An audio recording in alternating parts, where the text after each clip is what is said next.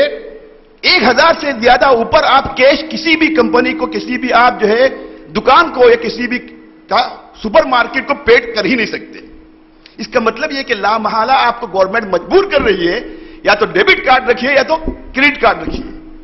مجبور کر رہی نہیں کر رہی ہے. ایک بڑی پلاننگ ہے یہ، آپ سوچ نہیں سکتے.